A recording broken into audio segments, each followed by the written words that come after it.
You're watching the Florida Channel, a public service of the Florida Legislature, WFSU-TV, and Florida State University.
All rise. Hear ye, hear ye, hear ye. Supreme Court of Florida is now in session. All who have cause to plead, draw near, give attention, you shall be heard. God save these United States, great state of Florida, and this honorable court.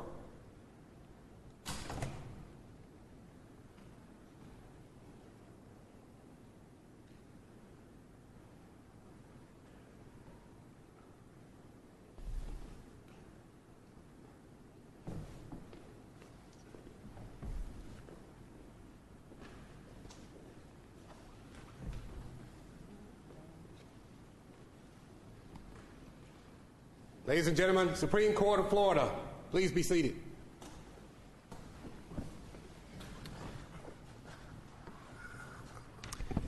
Good morning and welcome to the Florida Supreme Court. The first case on our docket today is Rubble versus Rinker Materials Corporation.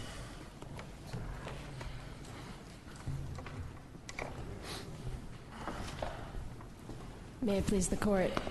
Good morning. My name is Melissa Visganti. I'm with the Ferraro Law Firm. Can't hear you. Could you speak up a little bit, A little please? closer. Better? I think something's happened to the sound. May it please the Court? We good? Again, my name is Melissa Visganti. I'm with the Ferraro Law Firm, and we represent the petitioner, Joan Rubble. She was the plaintiff in the case below. Is my sound okay? It sounds a little muffled. No, it's I think speaker system. it's an issue that's beyond It's your kind of control. muffled. Yeah. Muffled? It's probably not you. I can step away from the microphone and speak loud if that's better. No? Please, just proceed. Okay. Your Honors, now I hear it.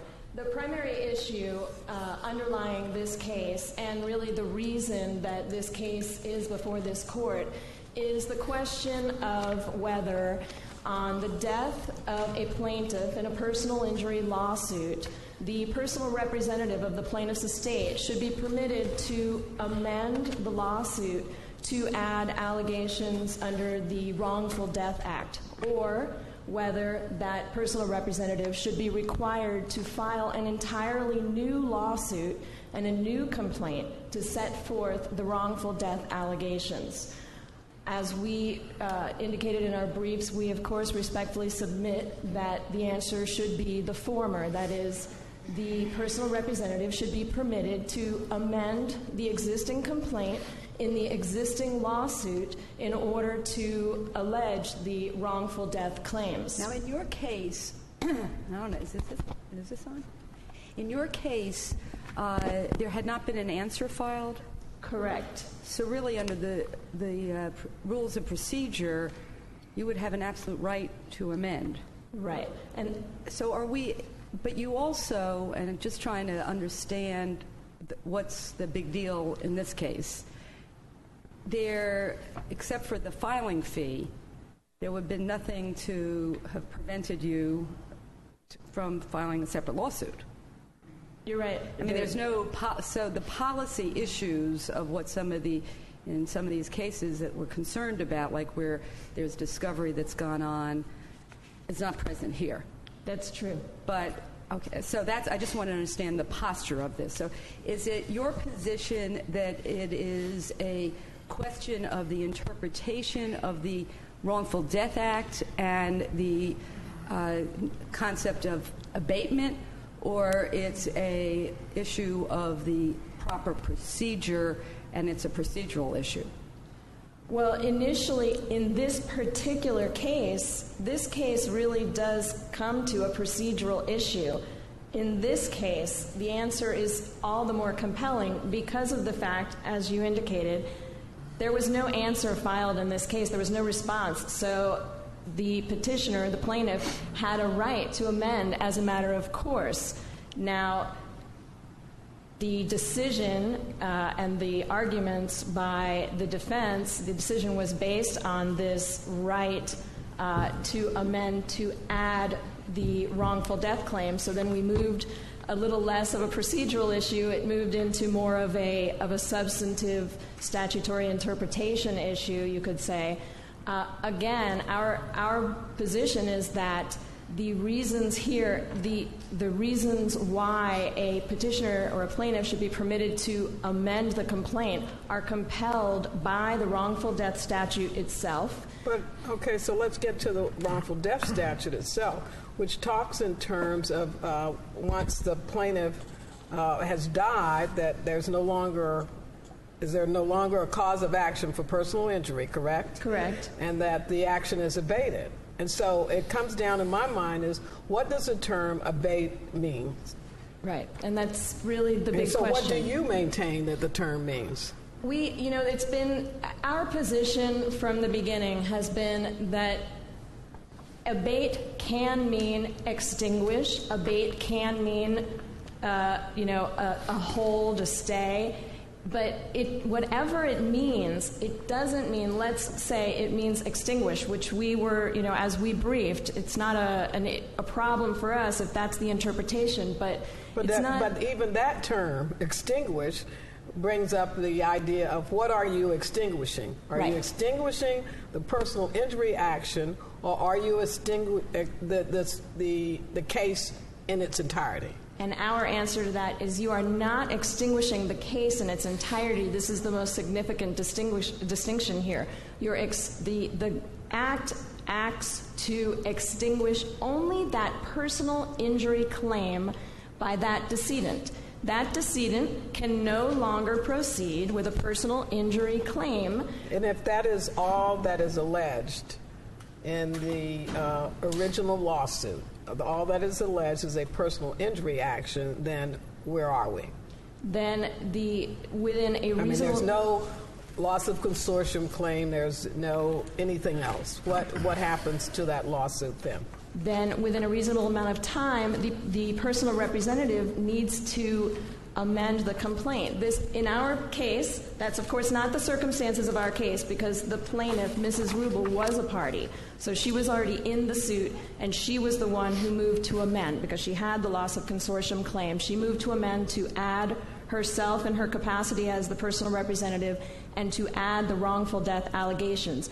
But in the circumstances you're raising, it's to us no different than in a case where a motion to dismiss is filed because, for example, a failure to state a cause of action. Now the complaint, the cause of action... To me that it's even more it would be more compelling in a lawsuit where all you alleged was a personal injury action, that the logical thing to do would be to then file a wrongful death action, as opposed to amending a personal injury action. Well, respectfully, we disagree there. To us, the logical thing to do is to allow the amendment.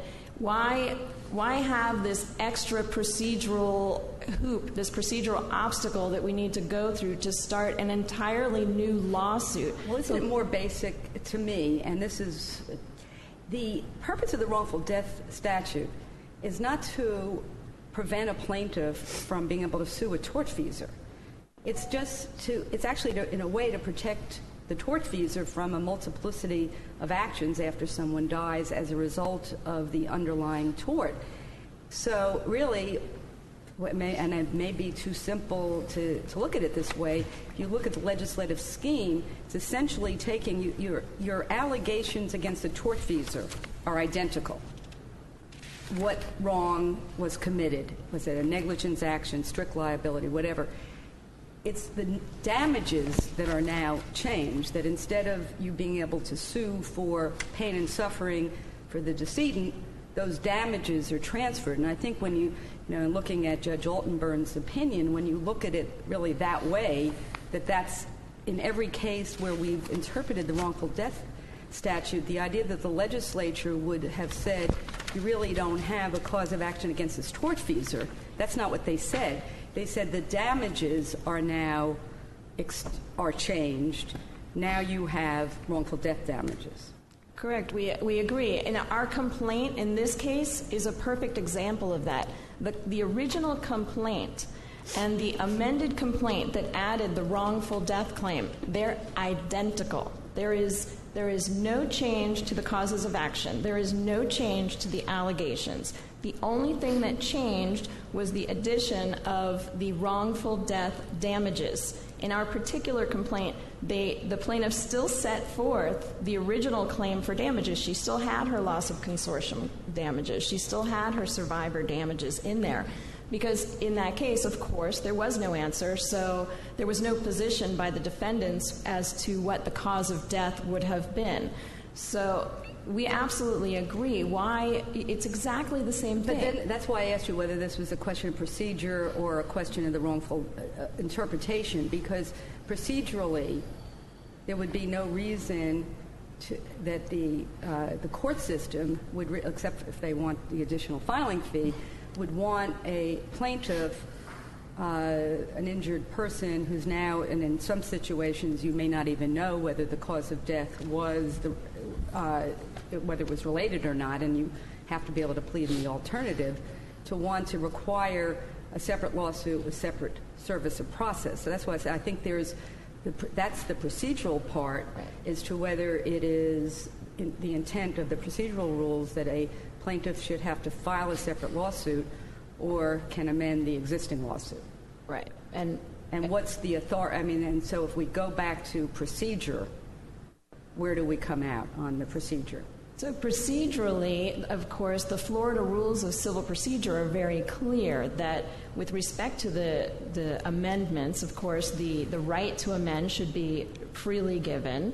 It's the rules themselves have an overall intent that they should be interpreted to affect the speedy, to affect justice without delay. I mean, all of the intent behind the rules of procedure and specifically the rule with respect to amendments compels the ability to amend in these circumstances, not to throw up an additional requirement.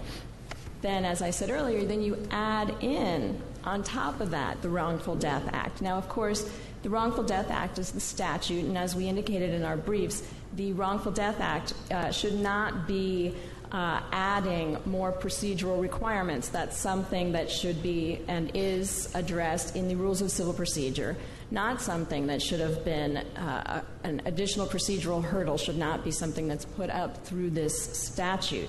So at the end of the day, the rules of procedure, we could stop there. And in our particular case, the court probably should have stopped there way back when this was in the trial court. We probably never should have even gotten to this issue because, again, where we started, there was no response to the original complaint.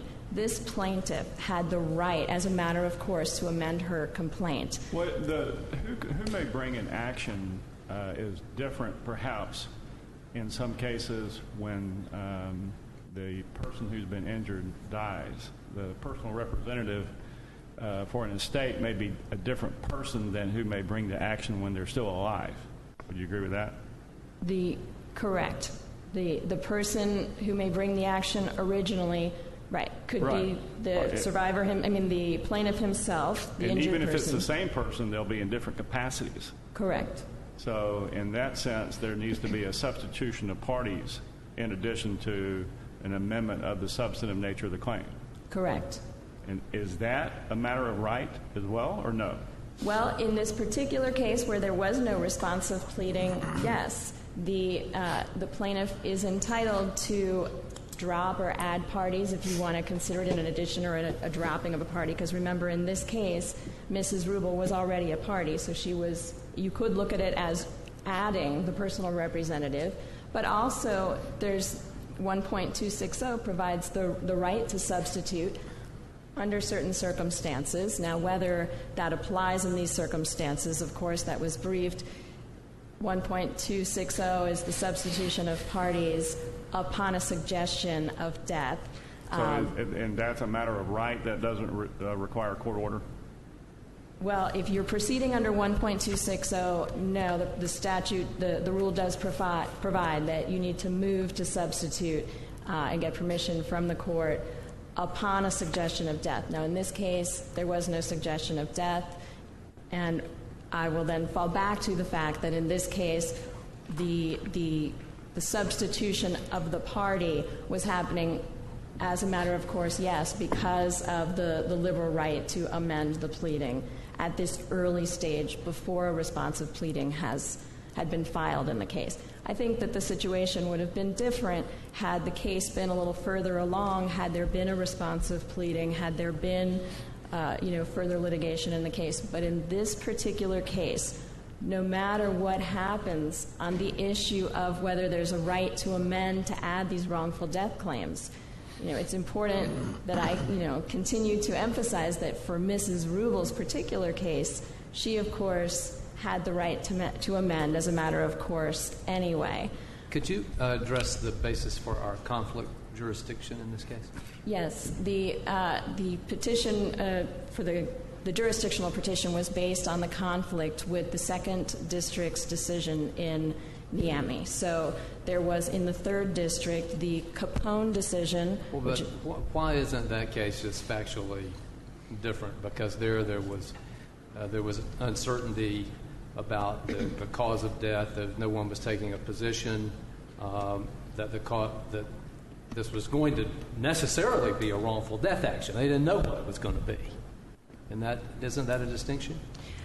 There are definitely some factual differences between the circumstances that case presented and the circumstances that this case and the Capone case presented, but the holding in the case was an overall statement that, and of course the statement that we like in Niemi, which is that it doesn't, no matter if there was a surviving alternative claim or not, the personal injury action, though it may be extinguished by the death of the plaintiff, does not extinguish or just self-destruct the entire lawsuit. In Capone and Rubble, the third district was flat out holding that you cannot amend the complaint to add a wrongful death cause of action under any circumstances. So Niemi would have allowed the amendment in Mrs. Rubble's case. The third district, with their decision in Capone and Rubble, under no circumstances was going to allow Mrs. Rubble's amendment in that case. So although the factual scenario that was presented and described by the courts was different, the holding in Niemi would have directly resulted in a different decision in our factual circumstances. You are now down to about 3.5 minutes of your total time. Thank you.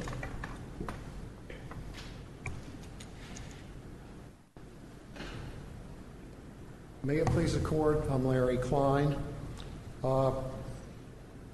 Justice Polston, they say they have a right to substitute, but the very rule 1.260 says if a party dies and the claim is not thereby extinguished. And of course, under a wrongful death statute, the PI case is abated. And in Niemi, contrary to what they say, Niemi says abated means extinguished. These things all work together. There's not a single case that has ever addressed the specific issue here and said you have a right to amend. The cases say you do not. There are some cases that they've relied on in which it was a fact, either by waiver or stipulation, that the amendment was allowed. But in every case in which it has been addressed specifically, it says no, and it makes sense. A wrongful death action doesn't even exist until the person dies. And a wrongful death action has a 2-year period of limitations in which to be filed. But why does that make sense where the same, and I understand what you're saying about the substitution, and that's why I asked, do you see this case as being an issue of interpreting the wrongful death statute or interpreting our rules of procedure as to whether amendments, when a person dies as a result of the underlying tortious conduct, amendment is preferable to requiring a whole new lawsuit? So is it a procedural issue or is it a substantive issue of interpretation of the Florida's wrongful death statute? I think it's a substantive issue. I think because the statute says abated, that answers the question. But what the Martin case, the case that from this court from 1975? Yes. You're familiar with that.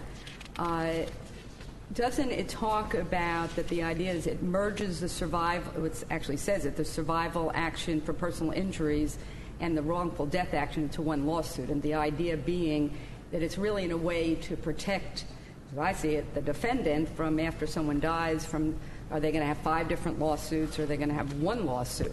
So it doesn't make sense to me that with the policy underlying the wrongful death statute that the legislature would particularly care if it should be a separate lawsuit or amend the existing one that's where service has already been perfected on the defendant and where maybe discovery has been taken of the request for admissions, interrogatories. Why the legislature would particularly care whether that was brought as a separate lawsuit or an amendment to an existing one? Well, I think one reason is there's just no precedent for allowing an entirely new cause of action that didn't exist previously with entirely new parties. You could have a personal representative, not, in this case, it's the wife who was in the PI case, but in another case, it could be a bank. But what's the it's entirely new as to the damages. It's absolutely the identical cause of action as to the tortious conduct of the tortfeasor. There isn't, so this idea, the idea is that the damages, and I understand, and the people that can recover damages could be different. There could be more Yes. people that Yes. could recover. Yes. So, but again, let me ask you this question: if this was one where it was not sure, you weren't sure whether the death was the result of the underlying cause of action, are you saying that the rules and the Wrongful Death Act would require a wrongful death statute action to be filed separate from the personal injury action? Well, that was a problem in Nimi. But what do you think about that one? In this case, we know. No, but what I'm asking you is because you're saying it's entirely new. So if somebody doesn't know, do they have to file a separate wrongful death action and keep their survival action going?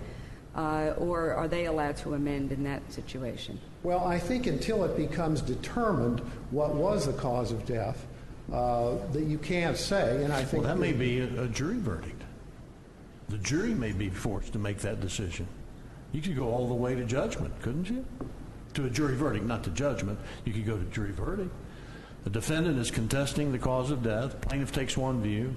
Defendant takes a different view. You submit that to a jury, and the jury decides either a survival action or wrongful death, and then the court would enter judgment accordingly. Well, Your Honor, I really don't have an answer for that. But isn't that the way it would happen?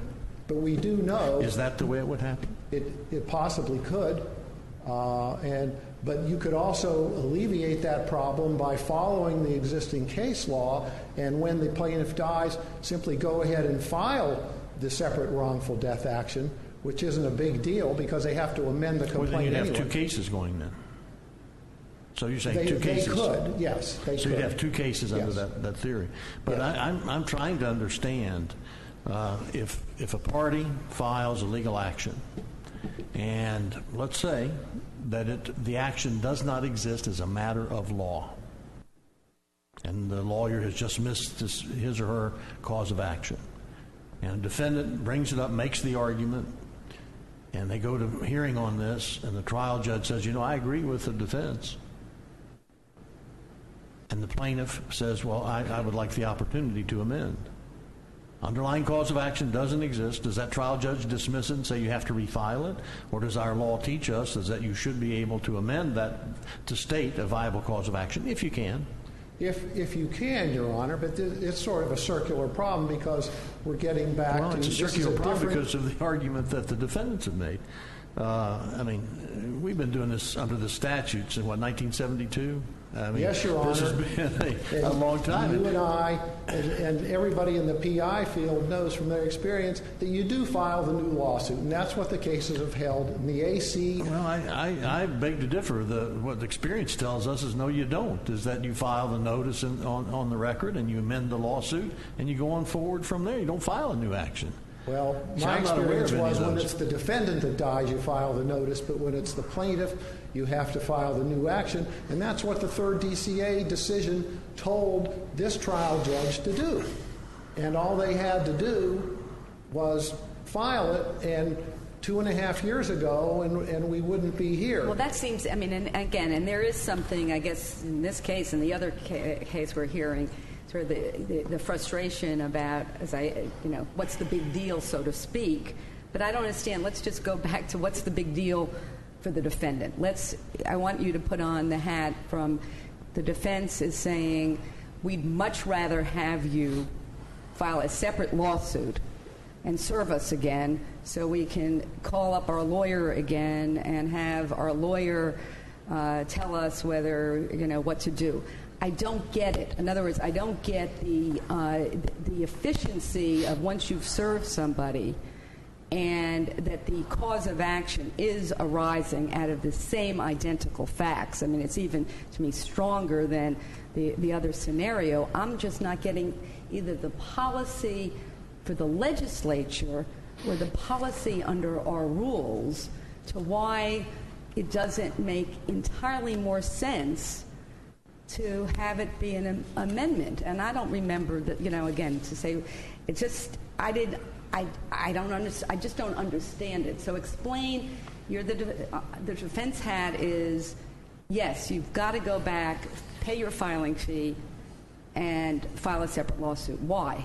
Well, my answer is, obviously this court has control over the procedure, but we have the statute that says that the personal injury case abates, and it doesn't explain how it gets started again. It simply says that it abates. So and there I it think is. that So statute destroys that case. It extinguishes that lawsuit. It doesn't, but here is we can say destroy, it sounds again like the Judge Altenburn said, it doesn't self-destruct.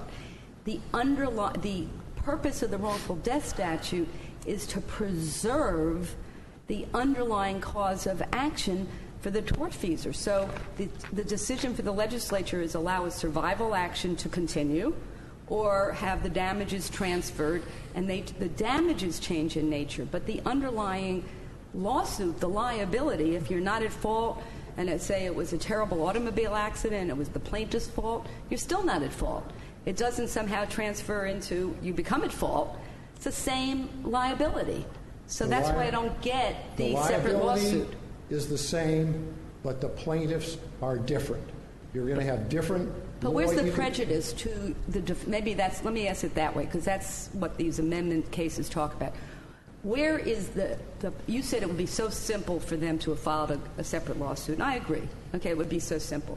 But where's your client didn't even answer. Where's the prejudice to your client where they would be saying, no, please serve us again? I don't get it. I can't tell you that there is any prejudice, Your Honor. But I think this is something that you need to think through if you're going to do this, because you get certain things that happened in the first lawsuit with one lawyer, and then there's a death. But one of the things that you ought to think through, I mean, this case may be very simple, but the next case may not be very simple. You may have a case that has gone on for a year or so before the plaintiff dies. There may be all kinds of depositions that have been taken. And if we're talking about the death having occurred based on the same allegations that were made in the personal injury suit, where's the efficiency in having to redo all these depositions and those kinds of things? I mean, that's one of the issues that bothers me when it comes to a case in a little different procedural posture. Well, Your Honor, I don't think you would have to redo the depositions. You could use those, but you have things like you might have a 57105 notice in the first case. You might have an offer of judgment in the first case. You have tactics used by the lawyers in the first case on the plaintiff's side, and then you have a new party coming in and taking over the case, and they may want a new lawyer if a bank becomes a personal representative. And I just think these are things that it's easier to continue with our present system. I'm not saying that it helps. We don't really, it's not a big deal to be, probably we waive service in the new one. That's not a big deal. Seems to be some dispute as to what the present system is, because as I read the amicus, it seems to me that, well, maybe not the amicus, but it seems to me there's an allegation that that the practice, at least in some places, is that you do amend the personal injury action into a wrongful death action. I mean, is that a statewide practice, or is it done different ways in different circuits, or how is it done? Well, all I can say is that there are cases in which it has happened because we know from the factual statements. But we don't know of any case in which it's been an issue, in which it's been allowed. I just want to... Well, nor denied, other than that's just developed recently. There's just no case law on it. Could I ask one question? Could you superimpose a statute of limitations on this, and the first case bumps along, and it's a lengthy litigation. Statute of limitation runs, and then if you're saying that this is a totally new case, who gets the benefit of the statute of limitations for the new case? Well, once the person dies, this 2 years starts to run. 2 years, no matter if they've litigated the negligence case for 4 or 5 years and statute of limitation has expired, then death gives you a new cause of action. Absolutely. Okay, well, then let's say that no action is ever filed and then death occurs 6 years after the injury. You're saying that you get a new statute of limitations for the death? Is that Florida law? Yes, sir.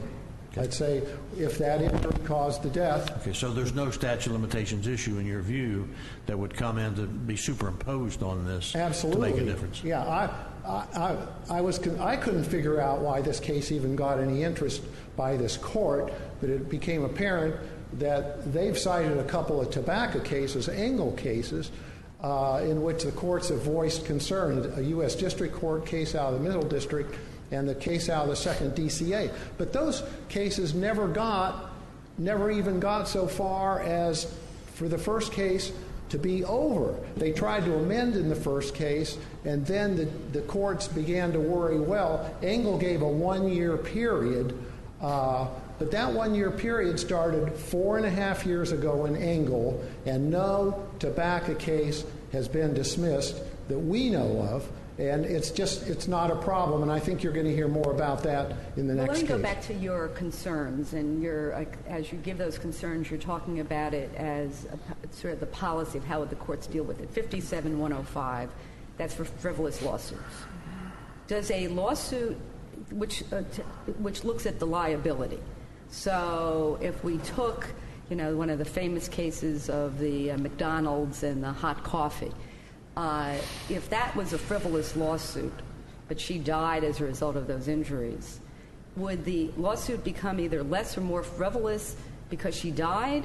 I mean, I don't see where what I'm saying to you is I'm not sure I understand why the 57105 fees, if it was a frivolous lawsuit, it's just as, now what would make it, maybe it might change it if they didn't die as a result of the underlying case and someone's trying to make it into a bigger case. But, that would be a fact-specific situation. I don't see how that really helps the idea that I filed the wrongful death action, but I'm still not sure about the survival. And then I moved to consolidate the cases, right? I could do that. Do you think there would be any judge that wouldn't consolidate if you were looking at survival and wrongful death and not sure about which one, wouldn't consolidate the two? I think that's only fair. But let's say you have the case like this one, so that you have a 57105 notice in the first case, and then under the statute, that case is abated, so you file a new lawsuit under our current system of the cases that we have.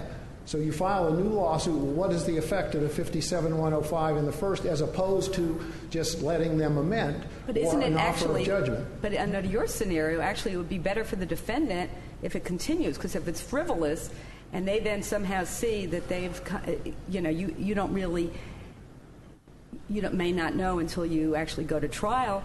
Well, if they amend and they change, they file a new lawsuit and sort of change some tactics, then maybe your client never gets the benefit of being able to get the 57105 attorney's fees from the first lawsuit. So I'm not sure I see how that scenario that you've come up with would actually even help the defendant to prevent a lawsuit. If a lawsuit's frivolous once, it's going to be frivolous. I'm not trying to protect the defendant. What I am suggesting is that this could be opening a can of worms. You have the 57105 in the first case, and then it's over because the plaintiff dies, and then you have a new wrongful death lawsuit with a different lawyer representing the estate, and then another 57105 comes in, and then that lawyer says, hey, that first lawyer didn't really evaluate this case properly. This is a frivolous lawsuit, and we will drop this lawsuit within the time of the notice.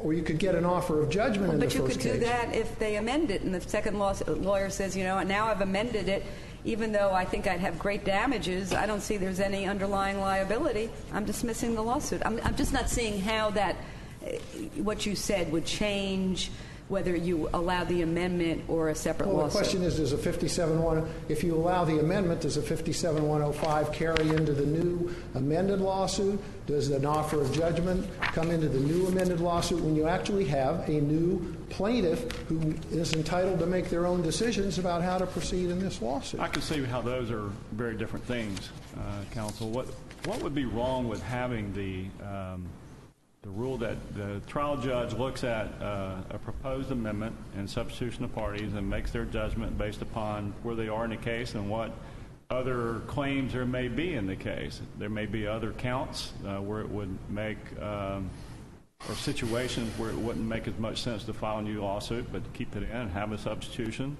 And there may be other cases in which, perhaps like this one, where it makes no sense to have anything other than a new lawsuit. So it seems like there could be different circumstances in different cases and not have some sort of blanket rule where the whole case gets dismissed, but perhaps that claim is going to get dismissed according to the statute. But as to whether or not there's an amendment permitted or not may depend upon the circumstances of that case. Well, but that would, in other words, we're getting away from a rule. Here we have a hard and fast rule. Everybody knows what to do, assuming that my version of the rule is correct. Under your version, didn't a great many people think that their version of the rule was that you amend, and that was hard and fast, and that was the rule? Well, if you want to make a hard and fast rule that you can always amend, then that's something else. And as long as you can construe that statute and the well, what would intent be wrong with, I mean, in our process now, in our rules of procedure, we have some discretion afforded to the trial judge. What's wrong with that? Well, the discretion they're talking about, though, doesn't contemplate an entirely new cause of action with a different plaintiff. And that's the reason the discretion doesn't come. You should either be able to do it as a matter of law or not, because the question is, you have a new party and you have different damage claims, and that's the issue. It shouldn't be discretionary, because then it's just you're going to get more confusion, and what you need is a hard and fast rule for every case, I think. Thank you. Thank you.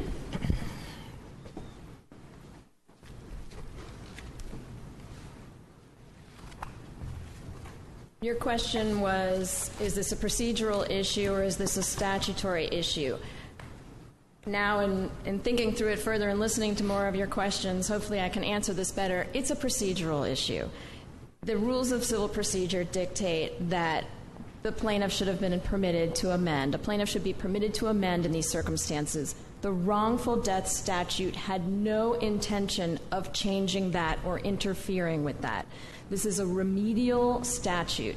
It is not there to make things more difficult for either party. Well, if it's an abuse of discretion standard on an amendment, where is the abuse of discretion? There is no prejudice to you. Well, the prejudice to the plaintiff here was that she now has to file an entirely new lawsuit. I understand. In this particular case, it doesn't seem like the prejudice is all that great. It's a filing fee and service on a few defendants. But this particular case, and you asked in the beginning, why? Why did the plaintiff not just file her new wrongful death case? You know, she had, by the time the order dismissing the case came out, this had been litigated for almost 2 years, this issue. The decision was wrong. The plaintiff knew it. The plaintiff's lawyers knew it. And it had a tremendous impact. Remember that if you take a look at the statement of facts that we laid out in our brief, the hearing on this issue was not just a hearing on the Rubble case. The hearing on this issue was at the Miami-Dade County Asbestos Monthly Calendar. The judge specifically said, I'm going to defer ruling the first time this came up because I want every asbestos lawyer with a case pending before this court to chime in on this, to state their view on how this should go. That right there signaled to everyone the impact that this was going to have, not just on Ms. Rubble's case. And remember that this procedure of amending the complaint, and this came up, this is how it's been done. This has always been the procedure. It has never been an appellate issue because the right has never been denied before. You brought that up. This is not something that's come up before because it was never denied. This is the way it's always been done. The plaintiffs and their lawyers in this particular case were literally blindsided by this ruling. And then to have it come up now in front of the entire asbestos bar, this was a potential change in a policy and a procedure that's been going on for years. And then to add to that, it now comes up in a tobacco case over and over again. This is something with significant impact. This is an important issue. So why not just go ahead and file the new lawsuit? Because the lawyers and the plaintiff appreciated the significance of this issue. Had she filed her new lawsuit, she risked that we were going to have the third DCA would lose jurisdiction over the issue. And, of course, after almost a couple of years of litigating this issue, what happened in Taylor was a potential problem. She was now potentially going to be splitting her causes of action and lose the availability of an appeal of this issue should something happen and her wrongful death new case get dismissed. So it was a big deal for the plaintiff. And not only that, with the new lawsuit filed, there's a possibility you have a different judge. Of course. And it would not be efficient to have it in that posture. Completely inefficient. I think that we've addressed all of the questions from this court. If there's anything else, I'm happy to address it. But otherwise, thank you very much. I apologize to the court and to the counsel for my unprofessional behavior of the telephone. I didn't realize I had it with me. I apologize to all of you. We thank you both for your argument. The next case on our docket is Capone versus Philip Morris, USA.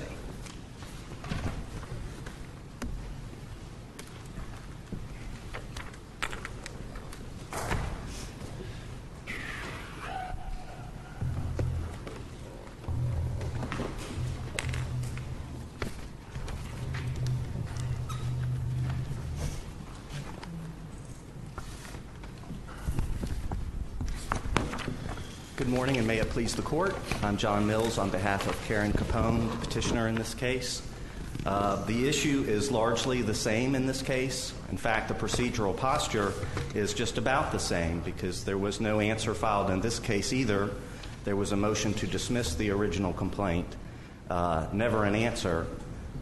Plaintiff moved for leave to amend. But there was an answer in the original. No, there was not. No? There was a motion to dismiss, and in Forum versus Bokeberger, this court made clear that a motion to dismiss is not an answer. So this case had been pending for, the underlying PI case had been pending for over a year, and a half? This is one of several thousand cases in the Florida system now that's in this posture because it's an Engle case. There's 8,000 Engle cases. They can't all be tried at once. So in each of these courts, you have sometimes the court stays everything in a case. Sometimes the plaintiff and the defendant reach a standstill agreement. So the case is just kind of sitting there. Sometimes people don't even know when the plaintiff has died because the case, there's been nothing going on because there's so many cases in front of it. So that's kind of the backdrop of an Engle case. But this issue is not an Engle issue. This issue arises in every personal injury case where the plaintiff dies. And I just want it to be absolutely clear that the action does not abate, even under the wrongful death action, unless and until there's a determination that the death was caused by the tort. You can't know that. If it's not caused by the tort, then the action continues. It's a survival action. And you can't know that until at least two things have happened. At least, and usually not even until after that. You have to have a complaint where the personal representative makes an allegation and says, we allege that the death was A, caused by the tort, B, not caused by the tort, or C, we just don't know. But that doesn't determine anything, contrary to what they put in their answer brief. Your allegations in a complaint, I mean, unless we want to change our pleading system and say that plaintiffs can establish facts by pleading them, we don't know any of those facts are true until they've been decided to be true. So the next step is an answer is filed. And if in the answer the defendant disputes the cause of death, even if the plaintiff said, absolutely beyond any shadow of a doubt, I know that this decedent died as a result of the tort, and they put that allegation in their complaint, and there's not even an alternative allegation, the defendant has the right to come in and deny that and say, no, he didn't die because of these injuries. He died for some other reason. He died because he had pneumonia unrelated to his lung cancer, because he got sick from being around his grandchildren. There can be all kinds, or it was injuries from a car wreck. So until you have the pleadings closed, you can't possibly know whether it's a wrongful death action or a survival action. And if there's any dispute, then you don't know until you go to trial. You may get a decision by summary judgment. Is the third district decision, because it seemed like a blanket decision, that even when you do not know whether the death was related to the underlying tort, that you still must file a separate wrongful death action? That's absolutely what it says. It says you cannot amend a personal injury action to add a wrongful death claim. Okay, so what that you would then the rule would be, because and I don't know if the tobacco defendants agree, but on the last lawsuit the agreement was it's 2 years from the date of death. You have 2 years from the time someone dies. Well, not when you already have filed the action. I mean, that's if you don't have a pending action. If you already have a pending action, then you have in essence, you have two statutes of limitation with a wrongful death claim. The underlying claim has to be timely. So whoever asked the question earlier, I think it was fumbled by the defense, there's not a new statute of limitations. The underlying claim still has to be timely. So you do have to look at the underlying, could the plaintiff have timely brought this action? So if that statute's expired, then it's too late to bring a wrongful death action. I guess I'm a little bit confused with that, because it seems to me that if you're going to file a wrongful death action, how does your cause of action accrue until the death itself has taken place? And yeah, so you can't. Well, right. Obviously, you can't file the wrongful death action before the death. But if you already have the lawsuit pending, you've already initiated, the defendant is well aware, everybody's saving the witnesses, everybody knows everything about the conduct. This is about something that happened in the past to the plaintiff before he died. So the only difference is now the plaintiff has died, and you have to bring the wrongful death action, and there is a separate 2-year statute of limitations, so you have to bring that within 2 years. 2 years of what? Of the death. Okay, so that's so you bring your separate lawsuit. We'll go back to the statute of limitations, and then you would move to consolidate. You can, and that's what everybody's having to do since Capone has been issued. Okay, but there is no judge under the rules. It would seem like there wouldn't be any discretion. You would have to consolidate those causes of action. Oh, I think there's always some discretion, but no more than they shouldn't have discretion to deny an amendment here for the same reason. It makes no sense. There's not been one policy argument made to this court. Justice Polston, you asked about it, but there hasn't been an argument I haven't heard. What's wrong with, what is inefficient, what could possibly be a reason to not allow them to proceed in the same lawsuit, whether it's by an alternative claims in the beginning of the complaint or by a consolidation if for whatever reason they've been forced to file 2 separate claims.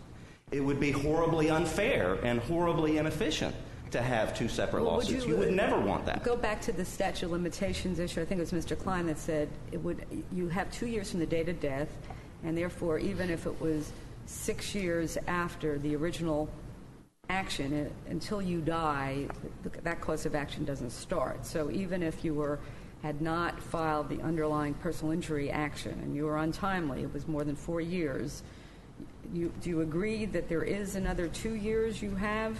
I would like that to be the case, but no, I don't think that's the case. I don't think a wrongful death case can revive a stale personal injury action. If the underlying action was time-barred, I do think that there's case law that says if the underlying action was time-barred, the wrongful death action doesn't restart that. And that the flip side of that is if you already have the action pending and you're moving to amend, we moved to amend within 2 years. The second issue in our brief was whether the motion to amend, whether the wrongful death claim would relate back.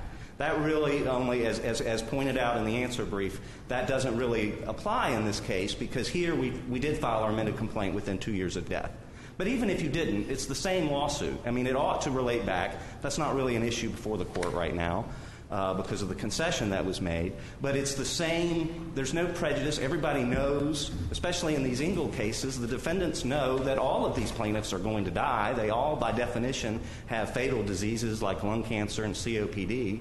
And there's 8,000 of these cases. They're not all going to get tried in their lifetime. So at some point, all of our Engle cases are going to be wrongful death cases. Mr. Mills, it seems that the position of the defendant is that if you do not know about the cause of death, then you can plead in the alternative. They've admitted that here, finally, which is astounding because that's exactly what we did here. This amended complaint says it is the plaintiff's position that the death was caused by smoking. But recognizing that the plaintiff doesn't get to make the facts, the plaintiff says in this complaint, if the defendant denies that, then alternatively we're maintaining our survival action. And unless this court is to say, as it's been remarkably suggested in the answer brief, that the defendant doesn't get to deny the cause of death and that the plaintiff's allegation controls, then their argument falls apart. You have to have. It had to be allowed here. There was no discretion to deny this. If the statute of limitations is not the issue, and everyone agrees that the filing in the alternative is not the problem, can you give us what you see as the policy reasons on both sides of this argument? Sure. The only policy reason for the defense side is for the judicial coffers to get an extra filing fee. I don't see any other policy at all. It's all based on language, torturing. What does abate mean in the wrongful death action? What does extinguish mean in 1.260? Those are linguistic arguments. Those aren't policy arguments. The policies on the plaintiff's side, let me just give you a hypothetical that will set it right out. You have a fraud claim. The fraud claim is brought 4 years, just under the statute of limitations after the injury occurred, and 11 years after the fraudulent statement was made. So you're at the end of the statute of limitations, you're at the end of the statute of repose, and you timely file your fraud action. Your plaintiff does. And it's a big, complicated case. There's a motion to dismiss, and that's granted. And there's an appeal, and it goes up to the DCA, and it gets reversed, and it comes back down. And you proceed to discovery, and you have 2 years' worth of depositions. And no, depositions can't be used in another case. That's the evidence code talks about that. So you have your depositions, and then you go to trial, and it's a complicated trial. It takes 2 months. All the evidence is in. The jury's been deliberating for 4 days. And before the jury comes back with the verdict, the plaintiff keels over and dies as a result of the injuries caused by the fraud. Under their view, the case is over, it's extinguished, it's abated, throw that away. The PR's got to start all over, file a new lawsuit. Well, first off, right away, the very first defense is you're barred. You're barred not by the statute of limitations, because the underlying claim was timely and you brought it within 2 years. You're barred by the statute of repose, which says you can't bring a new action, can't bring a fraud action more than 14 years or 12, whatever it is, after the fraud occurred. So now you've got this new case that's time-barred ab initio, unless you create, in the answer brief they say you can create some tolling rules. I don't know how you create tolling rules to the legislature's determination to put a statute of repose in, but even if you could, I don't think that's very practical. You'd also have to amend the rules to allow the depositions to be used. Now, what about this appeal you had? You had an appeal. That's now meaningless because that was in a different case. You don't have any res judicata issues because you didn't get the final judgment, and you got different parties anyway because now you got a PR instead of the plaintiff.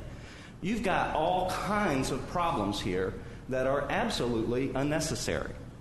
And Mr. Klein, with tremendous respect, he was a fabulous plaintiff's attorney before he took the bench, and a distinguished jurist, but he can't remember how it actually happened, because it is the Florida Justice Association has filed a brief saying it has long been, as I think many of these members of this court know, it's long been the tradition. Everybody does this. You amend, maybe not if it's right when you started and it hasn't been served like in Rubble. I mean, maybe they could have just done it just as easy then, but that never happens. You've got your filing fee, you've already paid it, you've already perfected service, you've already got a judge. You don't want a system where you can go get a new judge. Well, gee, I don't like this judge. I'd like to go file a new action to draw a better judge. You don't want to have that. And that's why it has, and we've given you cases that show, yes, they're not holdings. They just say that's the facts that came before the court. But it's extremely common, and this is the way it's always been done, until we had a fifth DCA decision called Taylor that kind of started the confusion. And Taylor, they actually had filed the 2 separate actions. So the DCA was dealing with a case where there were already 2 separate actions, and the defendant was complaining. You know what they were complaining? Splitting the cause of action. You can't do that, which is probably right.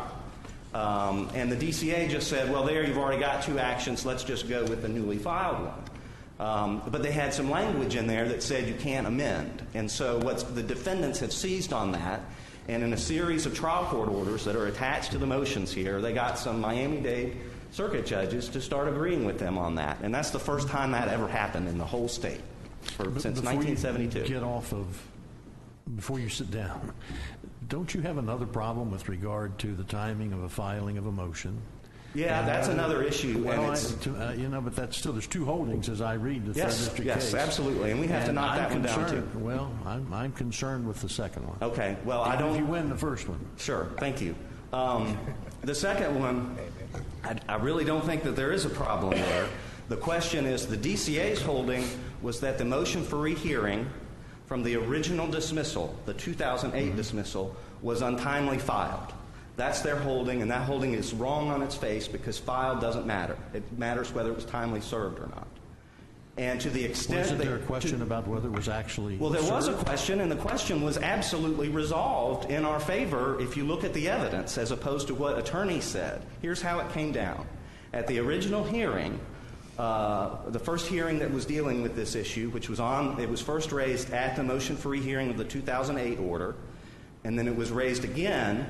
That motion was granted. Philip Morris moved to vacate that order, and there was another hearing that was raised again. And at that time, this is just really disingenuous if you start to think about it. There's 2 defendants, okay, or 2 lawyers representing the defendants. One of them comes forward and says, it wasn't timely served. Look at this postmark on this envelope. That's their sole basis for saying it was untimely served, was that one of the envelopes had a date that would have been after the 10 days. Mr. Fitzgerald, the plaintiff's attorney, said, I am quite sure I mailed it from Virginia on the 24th or the 26th, whenever, timely, and it could not possibly have reached Miami on the same day it was docketed on the 29th. So he says, I don't know why their envelope is that way. He said that's not my envelope. But all of this was unsworn, all unsworn, and the judge ends up saying, and the other thing was the certificate of service in the judge's copy. They're in chambers for hearing, and the judge's copy has a blank certificate of service. Just like almost all of the pleadings in the appendix to the answer brief here. That's because Mr. Fitzgerald did not make photocopies when he signed something and sent the original in. Instead of making a photocopy, he just printed it up and mailed to the court, to the judge as a courtesy copy, and to counsel blanks, just printed up. So he did that, and they looked through the court's file, the judge's file, and they found the cover letter to the judge, which was signed, and attached to that the blank motion. And Mr. Fitzgerald just said, well, I don't know. Maybe I forgot to sign it. I don't remember. It happened when I had health problems in my family. I'm not sure, but I am sure I served it on time. I'm willing to testify to that. Court didn't take any testimony, and it just said it denied it as untimely. Within 10 days of that, a motion for rehearing of that order, that September 2009 order, was filed, and it was verified. And for the first time, we have competent, substantial evidence. We have sworn testimony by a lawyer who says, I swear, under penalty of perjury, that I mailed it on the same date that I've been saying all along. And in fact, I've now solved the mystery of the envelope.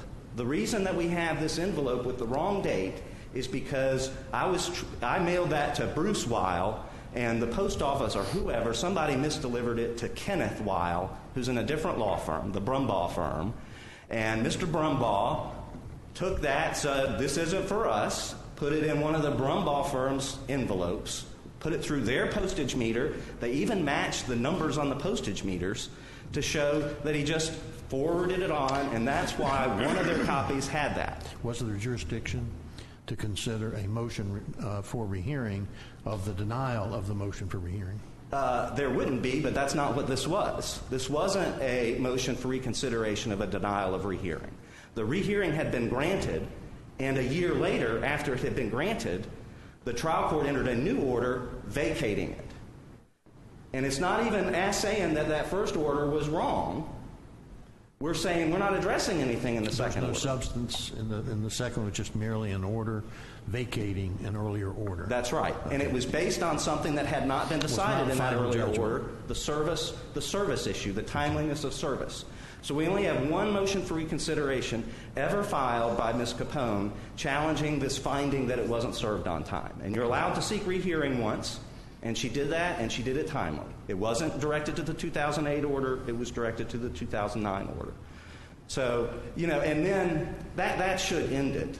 And I can't, for the life of me, understand why these people are making us still litigate this. Because when it got up to the appellate court, and they looked at the actual record on appeal, it was the day before oral argument, counsel for Philip Morris went to the court and looked in the court file and saw the exact same thing you'll see if you go look in this court's file. I've gone to look at it to make sure.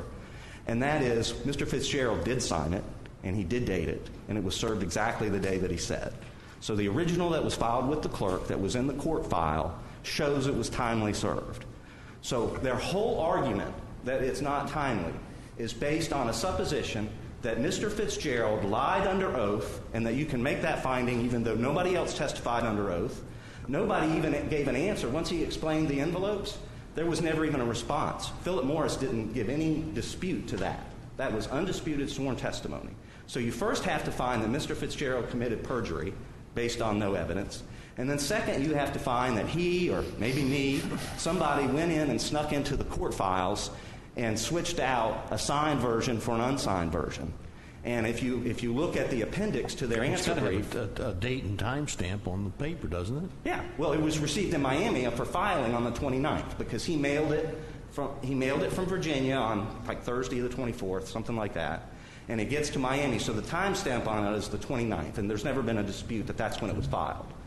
But, his whole position all along is, how could I possibly have mailed it on the 29th from Virginia and it be received, filed, and docketed on the 29th in Miami? Is that the case as to all lawyers? Is there an issue about whether some but not all attorneys were served? Well, there was. Even if he hadn't served one of their lawyers on time, there's never been any dispute that the other lawyer, there were two lawyers. The certificate of service says it went to both of them. Only one of them came to the hearing with his envelope. I mean, we know why. The reason that he did that is because the other one had an envelope showing exactly of a Virginia postmark. I mean, that's supposition, but that's got to be the case. The other one didn't come in. They didn't say they didn't receive it. They said one of their lawyers didn't receive it, and it was a lawyer whose last name was Weil, and the explanation was it was misdelivered to another Weil in a law firm across the street. So there was never any dispute as to the other lawyer's receipt? Correct. You have exhausted your time, but I'll give you 2 minutes for rebuttal. I'll save it for rebuttal. Thank you very much.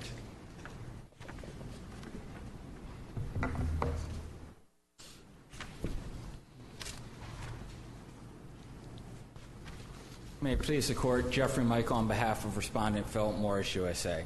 And I guess I'd like to pick up on the jurisdictional defect, or as I should say, as Justice Lewis pointed out, there are actually two jurisdictional defects in this specific case that would preclude this Court from reaching the merits of this case. And the first one is the motion for rehearing of an already adjudicated motion for rehearing. We had one motion for rehearing in which this was all relitigated. The propriety of dismissal and the certificate of service issue were all relitigated. That was initially granted. Then later, that grant was vacated, essentially denying the first motion for rehearing. And then instead of filing a notice of appeal within 30 days of that, within 30 days of full adjudication of a first motion for reconsideration, plaintiff filed a second motion for reconsideration. And that is not an authorized motion which would toll the time for a filing of a notice of appeal under the rules. And so that appellate clock ran in the interim while that was being adjudicated, leaving no jurisdiction over any issues that have been raised in petitioner's brief before this Court. He seems to suggest that there was no final judgment, no appealable order that was of record, as I understood his argument, that after what had happened. And could you address that? Right. Well, you certainly had a final order of dismissal, and that was the appealable order. That's the order that you filed the notice of appeal saying we are attacking that judgment of dismissal. And there was a first motion for rehearing, right, and that was denied. Correct. And so that judgment, you're saying, was final. That's your argument. Correct. Okay. At that point, you've got a final judgment. You had attacked it once with a motion for rehearing. You lost. You had 30 days to file your notice of appeal. And how did the third district resolve that particular question? They did not address that question in their opinion. They instead addressed. But obviously, you argued. So you argued that it was you filed a motion to dismiss in the third district? Well, we raised the issue. Yes. Well, I'm asking because if the appeal was untimely, then did you file a motion to dismiss the appeal? We instead raised the issue. The third district addressed in the last sentence, it says that the trial court also correctly vacated the prior order as Capone's motion for reconsideration was not timely filed. So they, right. I mean, they did address the in terms of did we actually file a motion for dismiss in the third district, you don't need to move to dismiss an untimely appeal. You can raise that in your merits brief attacking the jurisdiction, but we raised the issue, certainly. But what they're talking about there, the motion for reconsideration, that's the question of service of the second one. You're just now addressed the fact that after the first motion for a hearing is denied, they would have had 30 days from that point to file their appeal. Correct. Okay. And we raised both of those jurisdictional problems before the third DCA. The third DCA's decision, I think, addresses only the certificate of service issue. And the certificate of service issue, we have heard before this court a completely new story that is found nowhere in the record regarding a practice by trial counsel of filing signed copies but serving unsigned copies. There were many hearings on this and pleadings in the trial court, and that theory was never brought up. Now, one of the reasons perhaps that it wasn't is it is not borne out by the record. At Appendix Tab Q at page 28, one of the hearing transcripts where they got out the actual certificate of service and the actual filed motion for reconsideration, Philip Morris's attorney specifically says that they pulled the court file and they looked at the court file and it was unsigned. So the idea that they were just looking at the judge's service copy or courtesy copy to Chambers is not borne out by the record. And well, how could that be if there is one now with a correct or a 29th file stamp on it? How can that be? I mean, those two facts are inconsistent, are they not? Well, we were surprised when we found in the appellate record a signed copy of that same plea. Well, I mean, how does can you tell me how a lawyer fabricates a time and date stamp for the clerk's office? Well, I don't think that can be done. Okay, so I mean, this record contains in it. Are you saying that the lawyer this morning is misrepresenting something as serious as a filing in a court file? Well, first of all, Mr. Mills was not representing at the lower court. A different lawyer. I know Mr. Mills would not. We simply filed a motion in the third DCA when we found out about this that asked to treat the appellate record as it was clear, the trial record from the hearing transcripts and other papers, as it was clear that the record below was. We did not make any accusations in that pleading. That put the ball into plaintiff's counsel's court. Plaintiff's counsel stood before the third DCA and when asked this question, did not pick up the sword and said, aha, here's what's happened. Instead, proceeded as if the trial record was unsigned below. So the first time we had a real instance of someone weaving together a story that's not in the record and saying this is how everything came to be signed in the appellate record appears in petitioner's brief before this court. So we have no idea how it happened, but we would simply like the record on this appeal, as before the third DCA, to be treated as it appeared in the trial court and as it's clear from the record it appeared in the trial court. But we wouldn't get to, just so I understand, we wouldn't get to the service issue if you're correct that the second motion was not appropriate, was not proper. Correct, not authorized under 9.020. Now, stepping back to the merits issue. Yeah, could I ask you, we seem to have now two different sides. Where are you going to come down on statute of limitations issue? If the statute of limitations on the underlying tort has already expired, does a wrongful death action breathe new life into and create a new statute of limitations under Florida law? Absolutely not. That's right. That's my understanding. Right. So it that creates right a problem in these cases. It comes right from the text of the statute. The wrongful death statute says that you only have a wrongful death act if there was a viable personal injury act at the time of death. That's what I thought. Well, I see Mr. Klein's left, so we have to correct him on that. Yeah. So there are situations then where the prejudice to the plaintiff is palpable if you require a new lawsuit to be filed.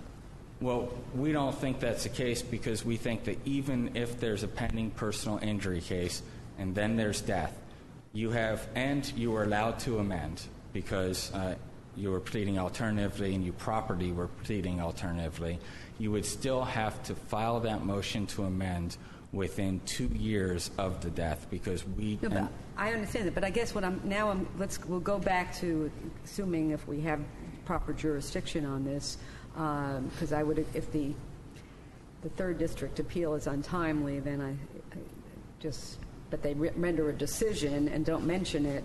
Just not sure how that affects, because there's an opinion out there that's may be wrong. How do we deal with that? But we'll have to address that. But on the question of the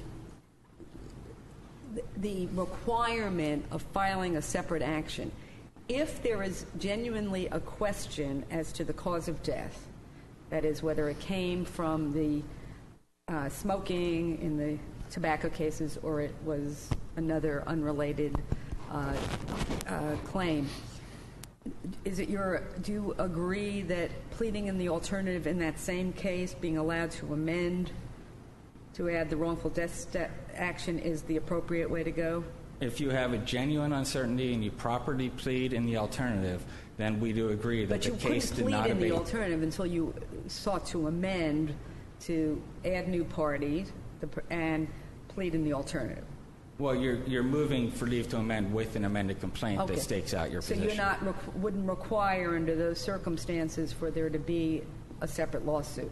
Correct. Now, I'm trying then to understand where the plaintiff is not sure. I mean, because at that point, especially if you haven't yet affected service, but you really were concerned about your statute of limitations having maybe run in between the time that you filed it, there wasn't service, and now the person died, you do not want to risk filing that separate lawsuit. You don't know if the defendant's going to agree what the cause of death is. So why isn't it appropriate under any circumstance to allow the amendment of the wrongful death action, which has the same liability underlying it, to be brought in that same case number? That's what we're really talking about, without a separate filing fee. Where is it? Is this a statutory decision or is it a procedural decision? Well, I think it's primarily a statutory decision with the abatement clause, but that the rule of procedure works with it, because the rule of procedure says you cannot substitute where the claim was extinguished. And then you look at the statute and you say, was the claim extinguished? And the statute says abated, that the claim abates if the cause of death was the same as that underlying the personal injury action. And you can look at this court's opinion in Knowles v. Beverly Hospital, where you used abated and extinguishing in the same sentence, meaning the same thing. The statute and the rule of procedure work perfectly together. So the view would be that the legislature intended that there would have to be a separate lawsuit filed. That's where I'm having the problem. I understand that what they wanted to do is say, once you die as a result of your injuries, you have no longer an action for the pain and suffering that you endured for whatever it might be, several years. That's out, but we're transferring what your pain and suffering would have been as the decedent, as we said in Martin, to the living, to recover survivor actions and bring it in one lawsuit. And I'm trying hard to understand the policy that the legislature would have in requiring the plaintiff to file and pay a new filing fee and get new service of process, where you have had maybe years, as Justice Quince was saying, of in a situation where you've had years of litigation, depositions, all on liability, not on damages. I don't get it.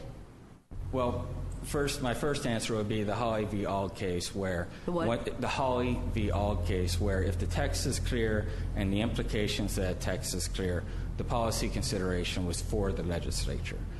In terms of why that might make sense if you do move beyond the text is, as we said before, there might be a different personal representative than someone who is associated at all with the case before. That personal representative should have the ability to control the case from the very beginning and have all the burdens of controlling the case from the beginning. If the plaintiff chooses to file the separate lawsuit, it's interesting. There might be a situation where it's going so well for the defendant doesn't want the separate lawsuit because they have gotten the plaintiff in, there are all sorts of things. Then you'd be saying, no, please, file it in this case. So that's what I think that. Do you agree that there should be a hard and fast rule on this, or should it be discretionary? Because I'm concerned with the game playing on either side. All right, the plaintiff being able to sort of game the system. If a lawsuit's not going well, we're going to choose to file a separate lawsuit, splitting the cause of action, so to speak. On the other hand, the defendant's taking advantage of it. I think it doesn't seem like we should, it should be before the same judge if it's the same underlying cause of action on liability. And that's why it just seems that the amendment fulfills that purpose of both the legislature and this court better. And I would never have honestly thought, I can't, that it was any other way. So I'm trying, again, hard to see the part where it makes sense to file that separate lawsuit. Right. Well, we certainly, from the defendant's point of view. In terms of past practice, Taylor goes back over 20 years. Certainly, in a lot of cases since then, defendants have waived the need to file a new suit, and that's certainly how some of the factual statements got into other cases. Are you saying, Taylor? You're not talking about, I was thinking Martin, the Martin case. But you said that is Taylor right on point? Taylor is, as Petitioner's Counsel said, started all of this. And since then, we attached trial court orders from Miami where it has been given effect, and obviously there's been cases where it has been waived because some defendants said, just like service of process, you don't need to actually send a process server. We'll waive that. We'll accept it. And you might say, well, if the defendant has actual service, has a copy of the complaint, who cares about whether or not they were actually properly served? And there would be no prejudice there, but it's a rule, a procedural rule that the courts give effect to. So is it based on whether there's prejudice to the defendant? Is that how it should be decided? Then it's, again, back to the procedures. Right. Is that the governing principle? No, I think what we've done is we've attempted to put forth a flexible three-path option for a plaintiff when a personal injury plaintiff dies, for the personal rep to have three paths, and I think our three paths are totally reconcilable with Capone, with Naimi, and leaves essentially no conflict jurisdiction, which is if, as in this case, the petitioner is sure that the death was from lung cancer, and the petitioner's counsel stood before the third DCA and said, I can't say with a straight face that we are pursuing a survival action. We are sure it was lung cancer. If that's the case, you file a separate suit under Capone. On that one, and you've had 2 years of depositions against the defendant. What is, and we care in this state court system about efficiency and limited trial court resources. Explain from the court's perspective why it would be that if it's the same underlying liability, filing the separate lawsuit is the procedure that we would be requiring. Well, you have a new party coming in, and it is. But that's true in the alternative, right? There's a new party coming in. Right, but the alternative, it's 100% the same damages and same claim.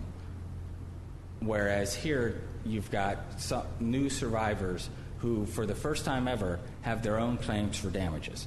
And the personal representative owes a fiduciary duty to follow, in some senses, their dictates, and they might not like the first expert. The parties might agree to be bound by the naming of experts in the prior cases. But it's a question of the parties allowing it rather than it being required. So Correct. A trial judge might have gone through and be on the eve of trial, having presided over deposition, discovery disputes, and we're saying no separate lawsuit has to be filed and doesn't even have to be filed in front of that same judge. Well, in terms of where the lawsuit has to be filed, certainly the county would likely be the same or not. That would be the plaintiff's choice. And then getting to that same judge, I'm sure there are procedural mechanisms to do that, but most of the discovery would be usable. The decedent's deposition, for example, would all be statements that could continue to be used in the same cases. On the flip side, any depositions of defendants' experts, they would likely not be going out to get new experts. All of that would be usable. Is it usable as a matter of law or discretion on the part of the parties and the court? Well, for example, the decedent's deposition would be an admission of a party opponent. What about the defendant's, everything that the defendant has admitted in discovery through request for admissions? Right. Are those binding in the separate lawsuit? Those would be admissions on the flip side of a party opponent. So what Mr. Mills says is wrong, where he said that there was no provision that the discovery depositions could be used as a matter of law in the second lawsuit. Well, it might depend on what the depositions are, but as a general matter, if you had the same opportunity to question the same motives, which for a lot of the depositions it would be, that those would be usable under the rules. Well, usable as direct evidence? You really think that you can take the deposition testimony in one case and as a matter of law just use that as direct evidence in the second case with different parties? Well, first you'd have the same defendant. But no, I don't think you can, as a general matter of law, just pick up any deposition and put it into another case. So but if you're talking about selective things, admissions and other things, not just the general scope of discovery. Correct. Okay. You would not pick up the entire case file and move it over.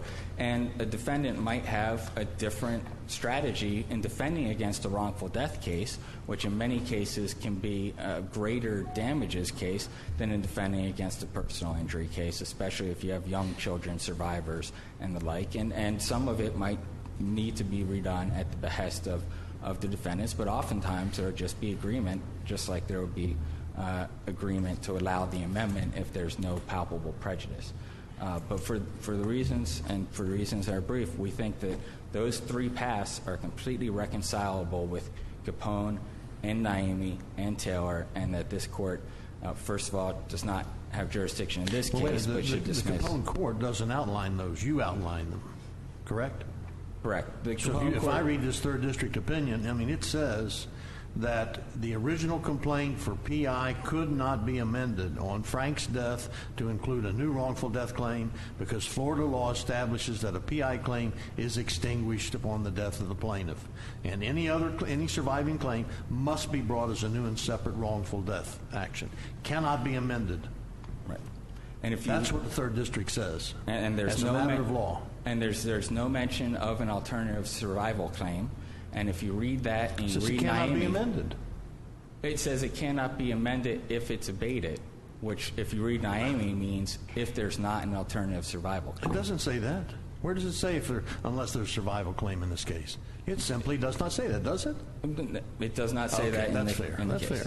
Well, I mean, that's just what, and I pick up that case and read it as a lawyer, that establishes that principle of law. I understand your arguments, but the third district didn't accept those or didn't state them in the opinion. Right, and we would think you'd read it with Naimi, but to the extent that that does need clarifying, I don't think clarifying that portion of it, that it should be read in conjunction with Naimi, would merit doing anything to our underlying case. Thank you.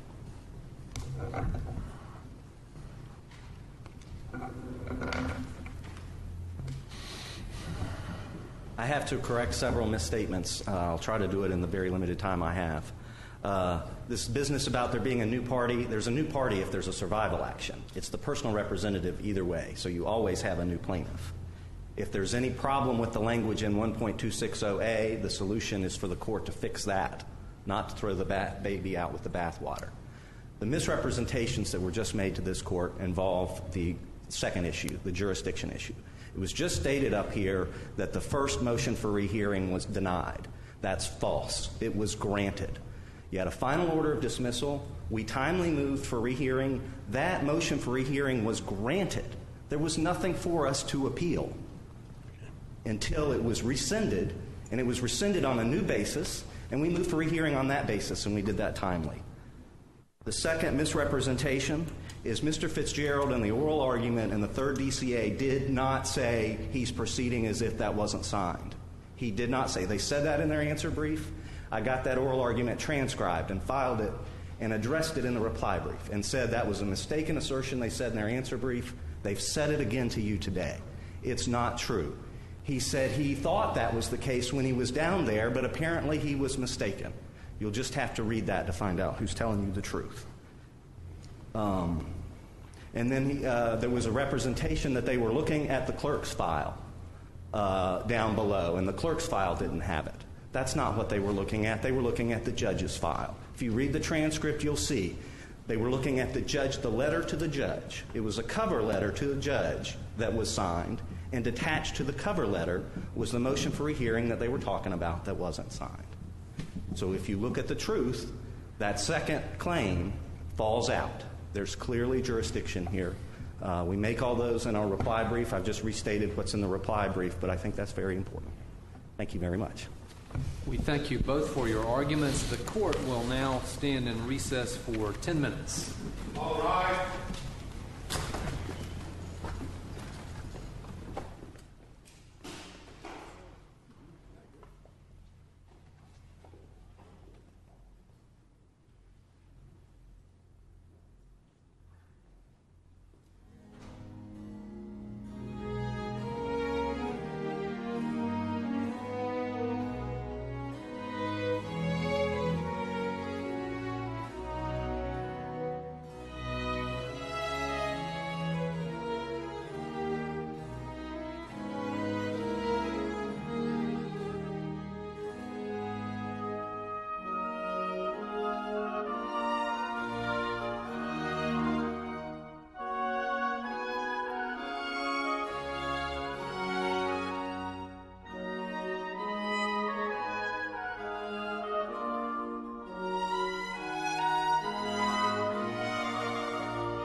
We now come to the third and final case on today's docket, Jackson versus the Shakespeare Foundation, Inc.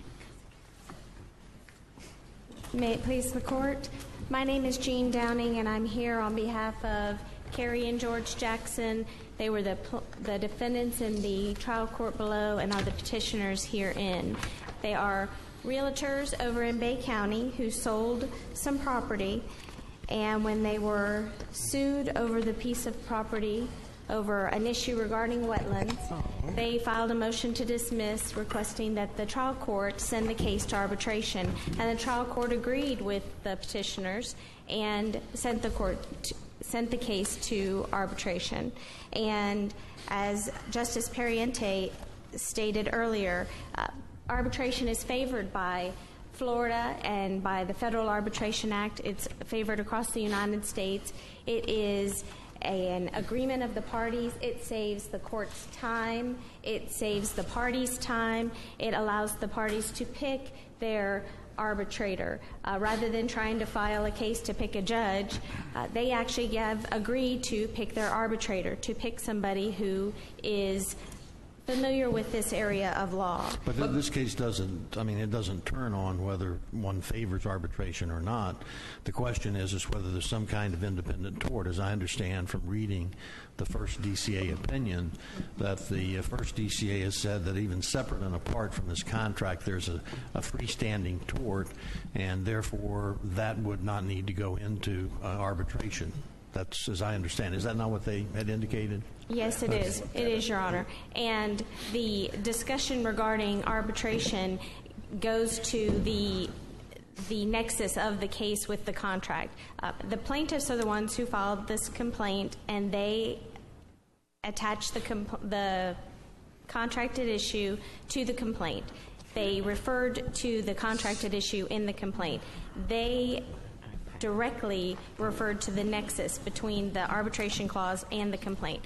The first DCA, in its ruling, said there was no nexus, that this fraudulent misrepresentation case could be completely decided, could have been filed without reference to the complaint.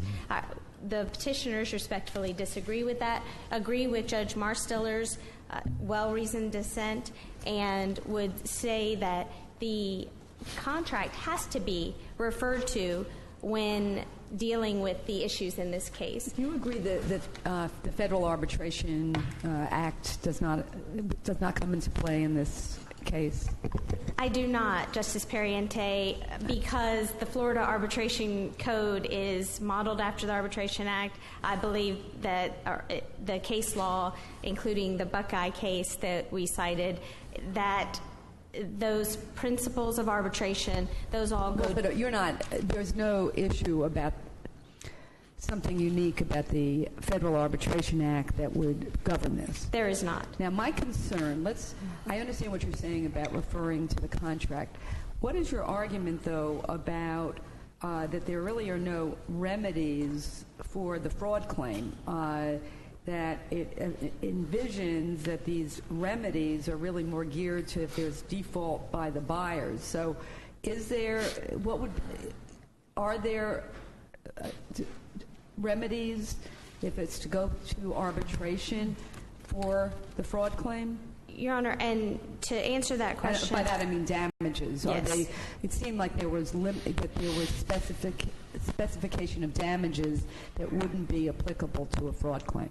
First, in answer to that question, I would argue that if the parties in this case, just like the parties in the McGuire versus King case from the 5th DCA, if they limited their remedies by this contract, and there's nothing in the record, because really most of what we have is the complaint, there's nothing in the complaint that says that these parties were incompetent to make this agreement or didn't understand it or weren't anything other than two business entities making an agreement regarding a piece of property. So one, if they did limit their remedies by choosing to select an arbitration clause, choosing to include an arbitration clause, then that's absolutely allowable. Okay, so I think I'm hearing you say that we would interpret that there is an intentional waiver of common law damages for intentional fraud and misrepresentation, would that have to be litigated by the trial court or by the arbitrators? Where the issue of fraud doesn't go to the entire contract, it would all go to the arbitrator. The arbitrator would make that decision. There was as I gathered it, though, and maybe let me just go back again. So I think what you're saying is that the fraud claim could be brought in arbitration, but that the contract clearly limits the damages that are recoverable, and so there will be a waiver of any other damages by virtue of the contract. That is one argument. I also argue that if at the end of is that your? I know that's one argument. What I'm asking you is that your argument? That is that rather than they argue that the lack of remedies showed that the fraud claim was never intended to be arbitrated. You're saying, no, that shows that they intended to limit their remedies even for a fraud claim. Is that the position would be that if you look at the limitation of remedies, that just shows that there was a waiver of any common law action and a waiver of damages that otherwise could be recovered? Yes. I also would submit... So it's really harsh then. Now we're not just talking about the benefits of arbitration. Now we're talking about losing significant damages that might come as a result of a fraud action. I disagree to that end. I think that they would be able to still, if they didn't like what the arbitrator decided, or if the arbitrator said there's fraud, but I can't give you damages regarding fraud, I believe that they can then take that issue to a circuit judge. Under what theory? They're very limited on arbitration awards under the Florida Arbitration Code. You have statutory reasons that you can go into circuit court. I don't know of one of those that just cover what you just said. And that's true. The arbitration code, I don't know it completely and thoroughly, and this may be one of those instances. I don't... Well, doesn't the contract actually recognize that the buyer has the right to seek damages in the case of a default? Yes. So, and this doesn't the limitations here don't actually address the specific type of claim you're talking about. No, Your Honor, but why wouldn't there be a theory that in the arbitration that they could get damages? The remedy of damages is not excluded. That's a remedy. Here we're talking about a particular claim.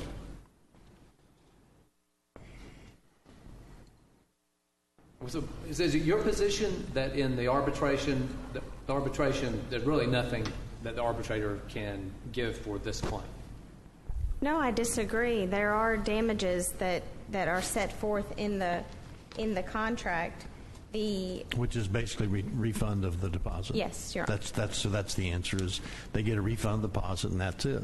That's what they agreed to. Yeah. But they could, so no punitive, it doesn't look like they pled punitive damages, but in a complaint for intentional fraud, you could claim punitive damages, and that would not be, assuming that was part of the damages, that would absolutely not be something that the arbitrator could award. But I'm not sure I understood when you sort of agreed with that, but then said, but they could go to circuit court and get those damages. That's not correct. I'm going to step back from that position and agree with Justice Lewis that may not be possible. Let's see if we can walk. Let's see if we can walk through this. There are some types of tort actions, it would appear, that although they may seem to be, quote, related to the contractual relationship, such as Seifert, the wrongful death case, that there's clearly some kind of delineation between the contractual relationship and the tort. Yes. But this one gets a little closer than that situation because it has something to do with the status of the land and that kind of thing. So I guess really what we're talking about, the line drawing. Yes. So where do we draw the line? We know under Seifert we can't just say because it's related to it that it brings it in the arbitration, but where's that line, and what's the policy about where the line should be, that kind of thing? Let's see if we can go with that way. The policy is that if there's a nexus between the contract and the claim, that it should be covered by the arbitration clause. What type of nexus are we talking about, though? Because Seifert recognizes the nexus for wrong. I mean, that the parties would never have been in that circumstance without the contract. But in Seifert, the wrongful death action was a completely separate. It could have been a completely separate person. It could have been a visitor to the home who could have brought that. In this case, these are the two parties to the contract, and the contract itself required that the buyers conduct a feasibility study prior to the closing on the property. And that is where the arbitration policy falls into place. That is where... How about under Seifert? I mean, a person wouldn't be sleeping in the house unless they had purchased it, and they would not have died had they apparently inspected it, and we always have, as the normal, we go through and we do a walkthrough, we do a punch list, we do all those kinds of things. I'm trying to see how we fit this one in without violating the principles of Seifert. Can you help with that? The Seifert case is distinguishable from this case because in Seifert there was an attenuation of time. There was an attenuation between the contract and the cause of action. Here, it's not the case. There's not time, and there's not any difference between the issues related to the contract. The contract itself is for the sale. The dispute is about the sale of the property. The alleged misrepresentation is about the sale.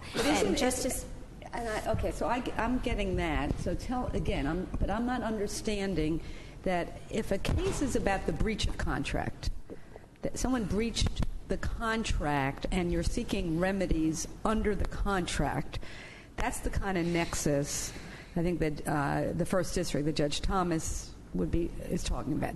But here, if you're talking about a common law fraud in the inducement, where the damages that are being sought are not damages under the contract, the fact that you, as the defendant, may argue a defense such as is, that they accepted it as is, or that they were supposed to themselves, they don't have clean hands or whatever,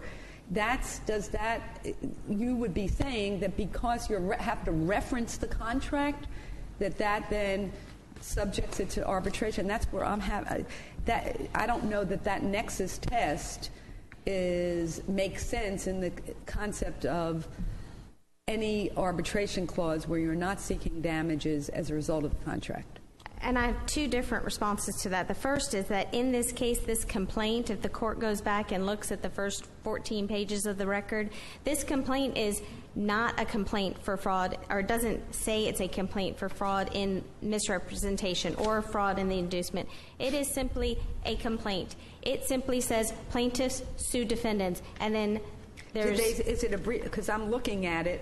It looked to me, it's not a breach of contract case, is it? Well, the contract is attached. The contract is referred to. And as a result of they talk about their fraudulent misrepresentation. As a result of the fraudulent misrepresentation, they've suffered damages. It's not a breach of contract action. And I don't know whether, there obviously wasn't a statute of limitations issue. But doesn't the operative language here say this: all controversies, claims, or other matters in this question arising out of or relating to this transaction or this contract or its breach will be settled as follows. And then it goes on from there.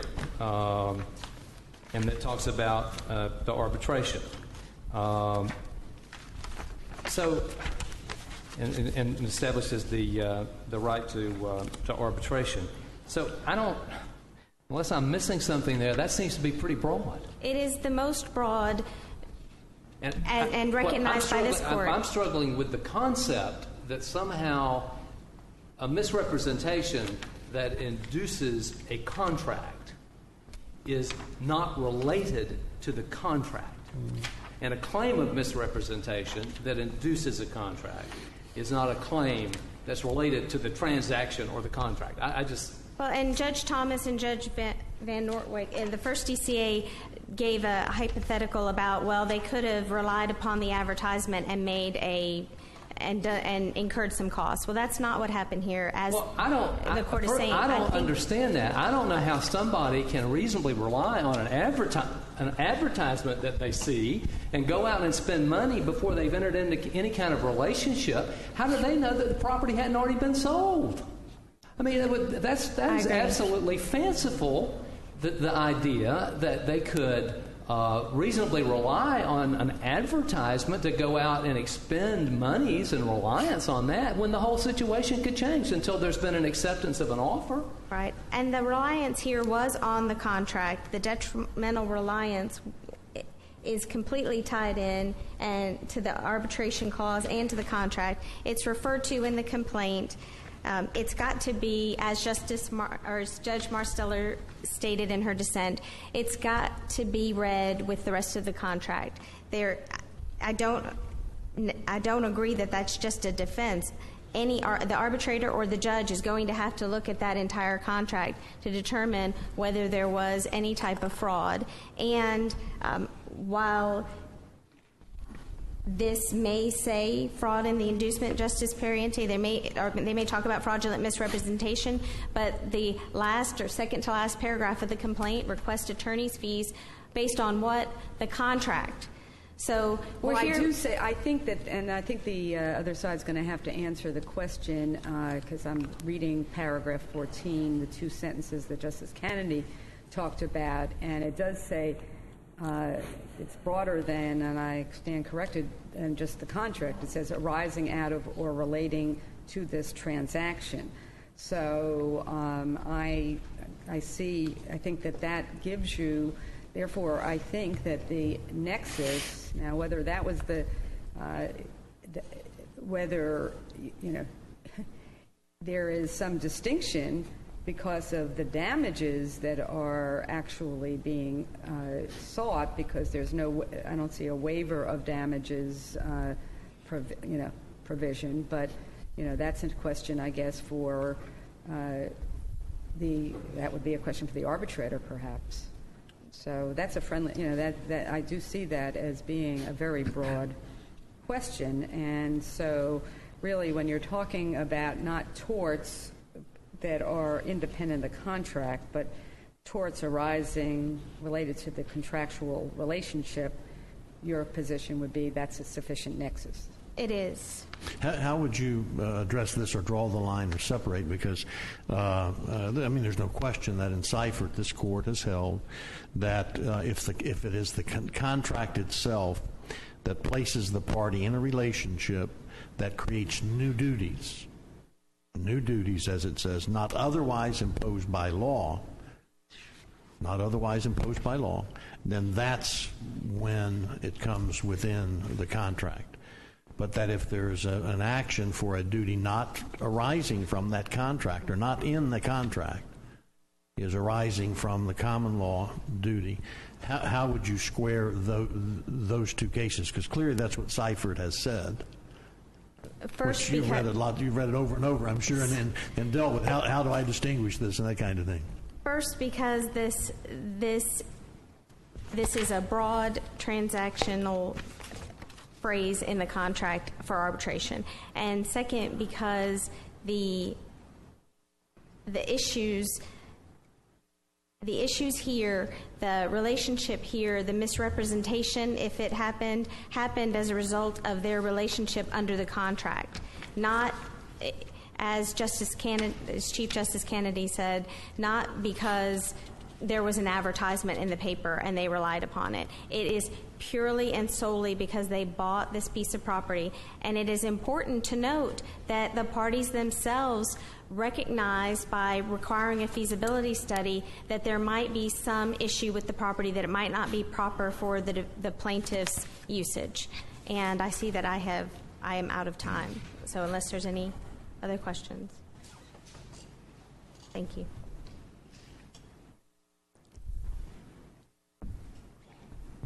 May it please the court, let me see if I can deal with some of these issues that have been raised here, and probably not in any particular order. My name is Leonard Ireland. I represent the respondents in this action. Let me first give you a little bit of factual information, which I'm sure you have and what you have, but it's just about a couple of sentences on this. The Jacksons are realtors. They advertise this property for sale through the Panama City, Bay County, multiple listing services, and they put specifically in there two things that I think are important. One is that this is a good project for affordable housing. Number two, and more importantly, that there's a feasibility study been shown that there is no wetlands on the property. That is not true. At the time in your brief, don't you indicate that there are no jurisdictional wetlands? There's no jurisdictional wetlands. Well, now, okay, we get into a little ambiguity there because what it means, then there may be some land that's wet, but you can fill it, right? Well, let me finish out, if I may, Chief Justice. Well, if you could answer my question. What it means is that if there are lands that are wet, but they can still be filled if they're not jurisdictional wetlands. Isn't that correct? I don't believe that's correct, because there is another study which Ms. Jackson had in her possession at the time that she made that representation that said that 26% of this land was in wetlands. Now, if you're going to make disclosure, you got to make full disclosure. Excuse me. Didn't you say in your brief, maybe I'm wrong, correct me if I'm wrong, that there are not jurisdictional wetlands on this property? There are not jurisdictional wetlands on the property. Doesn't that mean that the land can be filled? I do not know that, but I know one thing. I know they have not been able to develop this land since it was purchased. Well, in the contract, doesn't it provide for a feasibility study so that the buyer has to go do its own due diligence and do its work in determining that? The buyer may, and that may be a defense when we get down the line. That doesn't have anything to do, respectfully, with arbitration. But then let's get to the arbitration then, because it seems to me, and I think they asked your opponent about this being a very broad arbitration clause. And so there is language in that arbitration clause that talks about relating to this transaction. And that's the language that really, to me, seems to be the linchpin. Why isn't this advertisement related to this transaction? Because it occurred prior to the time that these parties entered into this contract. The contract has absolutely nothing to do with it. You and Seifert set the board. Why did you attach, if the contract has nothing to do with it, why did you attach the contract to your complaint? Probably out of stupidity. Well, but you asked for attorney's fees under the contract. And probably based on the same thing. But to get to this point. But here is the problem I have about what's fair and what's contemplated. And I'm more concerned, actually, with whether there's a limitation of remedy, but let's just stay with the cause of action. They have every right to defend this action for fraudulent misrepresentation by saying that the contract, you bought it as is, and you had the right. That the as is pretty critical, and you would agree they can raise that as a defense to your fraud. No question. Okay. That's what I'm saying. It's not. How is that not related to the transaction? You purchased property that you say you wouldn't have purchased if they hadn't made the misrepresentation, and they say, but when we entered the contract, you took it as is. And you could have done a feasibility study. That's the defense. It's not like Seaford, where it's a wrongful death tort action for something that is wrong with the property. I mean, that would be like if a few years later, or even not a few years later, while they were out doing their feasibility study, they fell into the wetlands, and somebody almost had brain damage. Well, I don't think they'd say that goes to arbitration. right? Three. You know, so I'm not seeing how this is a broad arbitration clause, right? It is, no question about that. All right. So why isn't there the requisite nexus that seems to be the requirement when we say whether this should go to arbitration or go in a lawsuit?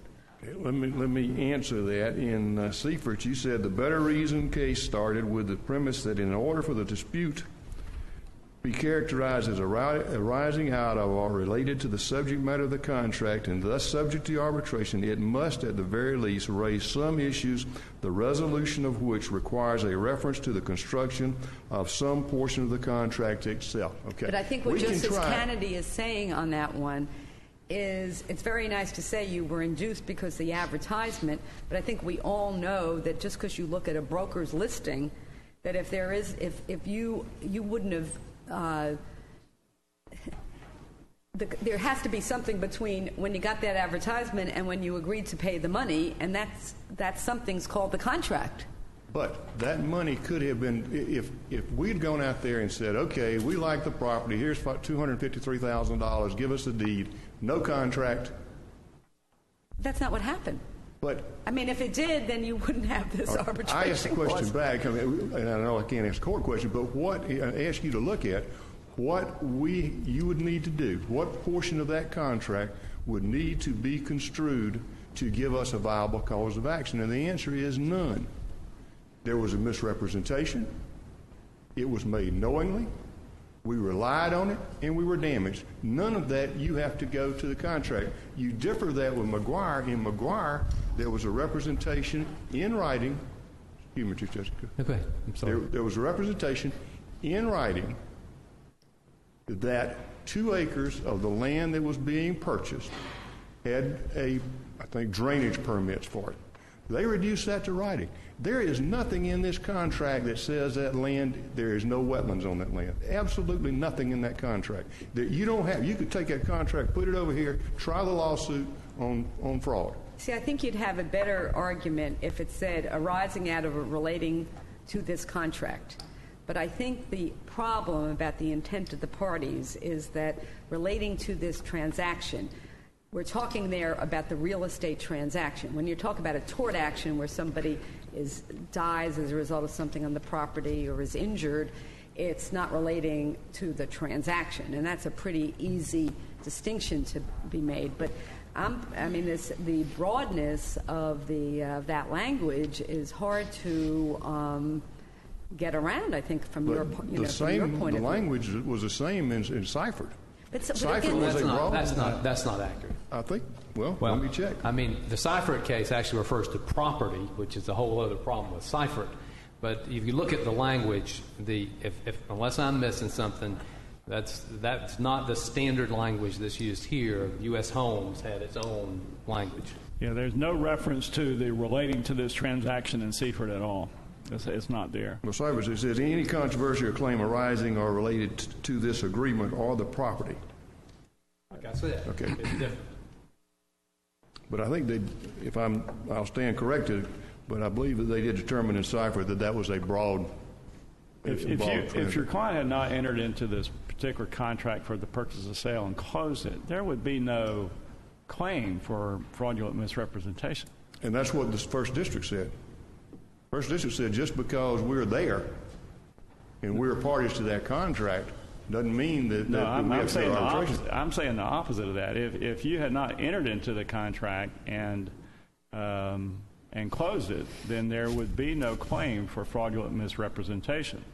Unlike Seifert, where there was a tort to an individual and the tort occurred without regard to a contract, this is very different. There would be no tort of fraudulent misrepresentation but for the contract and the closing of the contract. That's what gives you the cause of action, and you appropriately attached it to the complaint. And again, that may be out of stupidity because I could have pled that complaint without having it attached to it. No, I don't think, honestly, even if you didn't attach it, it still is related to the transaction, which was the negotiation and sale of real estate. That's the transaction. In a tort case, it's not. The transaction is not purchase and sale of the real estate. It's the underlying issue of someone being injured. But address the issue of the limitation of damages. Thank you. Because if you go to arbitration, what are the damages that you are allowed to recover? I do not know. Paragraph 14B of the contract says, all other disputes, buyer and seller will have 30 days from the date of dispute arising between them to attempt to resolve the matters through mediation, failing which the parties will resolve the dispute through mutual binding arbitration in the county where the property is located. And then it says, the arbitrator may not alter the contract terms or award any remedy not provided in the contract. And what remedy is provided in the contract? Return, as Justice Lewis said, return of the. Well, so isn't that, to me, that is either a stronger argument for you that the intent of this was never to be a broad contractual issues about anything that's related to the transaction, but rather a narrow situation where a buyer defaults and does not go and doesn't pay the rest of the money. Which was the first argument that we made to the District Court of Appeal. The District Court of Appeal came back to this court's Seifert case and distinguished the McGuire case, and that was the basis for the majority in that case. I agree with you. That was my first argument in the District Court of Appeal, is that I don't have any remedy. And as a matter of fact, in my brief, I'll cite to the cases that say for every remedy there must be some. For every wrong. Was the issue litigated of unconscionability of an arbitration clause, or did we even get that far? Nothing's ever been litigated in this case, Justice. We were there on a motion to dismiss. The motion to dismiss was granted. We went to the first DCA. I made those arguments for the first DCA. The majority in that case came down on the side of the Seifert case, saying we don't care what it is because it's not related to, we find it's not related. But it seems to me, see, that's a strain, though, and that's, we've got to look at this for all kinds of situations in terms of interpreting arbitration clauses. And it just doesn't seem that you can construe 14A without reference to, 14B. And maybe, 14 without looking at A and B, because it talks about first deposits and then it has all other disputes, but it goes back to only there's no other remedy that can be provided. It was recognized in this court by Seifert that in the Seifert case, that was a standard real estate contract. This is a standard real estate contract. We argue, beginning on page 22 of our brief, that it's clear from the terms of the contract that it was not the intent of the parties that the issues raised in this case be sent to arbitration. And I submit to you that that's there. But I guess maybe mistakenly thought that we were here on whether there was a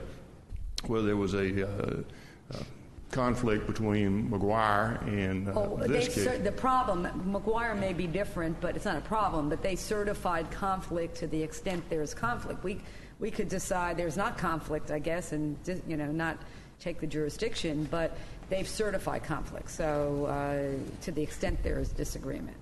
To further answer your question, in our brief on 24, I go through all of the remedies that are provided. A remedy for the seller, for the buyer in the event the seller fails or refuses or neglects to perform the contract, in which the buyer may choose to receive or return a deposit. A remedy for the seller if the buyer defaults in the sale and he gets to retain the contract and split it with the realtor. A remedy in the event of disputes concerning entitlement to deposits, failing resolution of the media, the same thing. All other disputes failing resolution media must be determined through mutual binding. So everything that's not related to your normal disputes between those people who buy and sell real estate and the realtors, there is no remedy. There's absolutely no remedy. There's no remedy for actual fraud, which you have said we didn't plead the punitive damages, but that's, as you well know, another step in the process when we get to the record.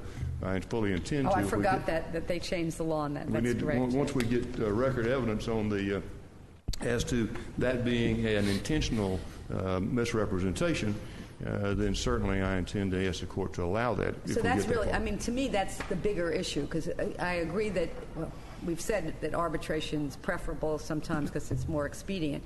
But when you have no real remedy that you can obtain for the wrong, then I think there's another issue. And of course, that's an alternative basis that you've, that I guess that the First District didn't address, but you're making it here. And it appears that there are differences. There are torts and then there's torts. And it appears that when you're dealing with the tort of fraud, that it requires one step that's far different from all other torts that we look to, and that is that attempted frauds are not actionable. Sure.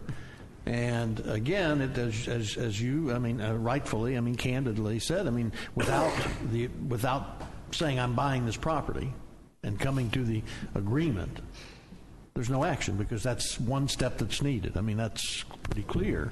And in some cases, it may be reduced to writing. In other cases, it may not. But in real property in Florida, our statute of frauds require to be reduced to writing.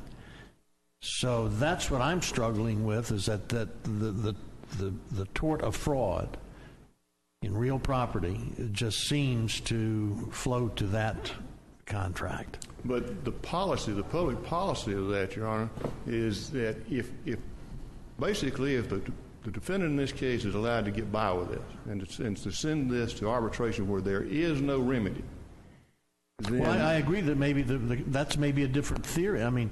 I'm just talking about specifically if let's say the contract said that any claims shall be decided in accordance with Florida law, and that's it. Then would you be bound by arbitration? No, I don't think so. Okay, because that would seem to be that that to me, if you don't go after this remedies aspect, makes it pretty tough to proceed here. Is what my concern is. Justice Overton, in your Seifert case, in a concurring opinion, said, I want to make it clear that if people are writing these kinds of contracts and want to be protected by those contracts, they need to make sure, number one, that they write in there that it takes care of everything, whether it's fraud, torts, whatever, and also that the parties by this provision waive their right to a jury trial on such contracts. This is a concurring opinion, Justice Overton, in that case.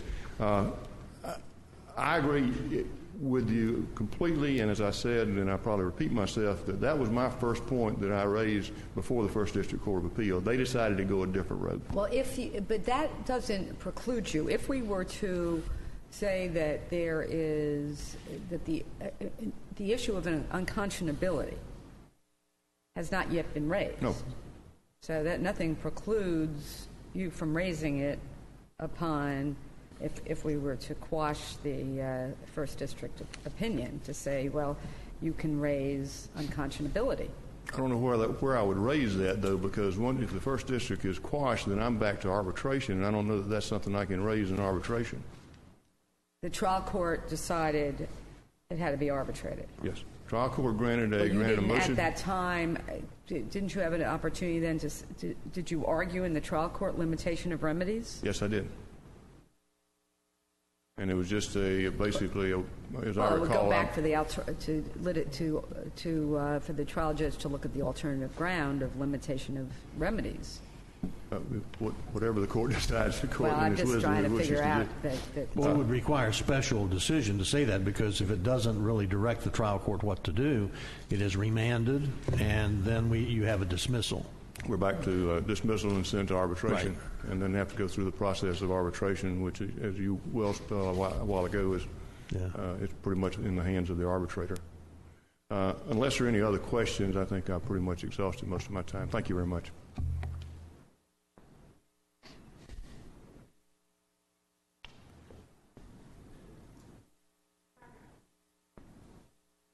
You've got 10 seconds. I think I had 10 seconds. I'll give you an extra minute. And Justice Lewis, you asked me earlier about does Florida allow, and something that was said made me look back in my file, and one of the arguments that I made to the trial court regarding limitation of remedy is that under Section 682.12 Florida statutes, a party can seek to have an award confirmed or under 682.13, a party can seek to have an award vacated for, among other things, if an arbitrator exceeded their powers.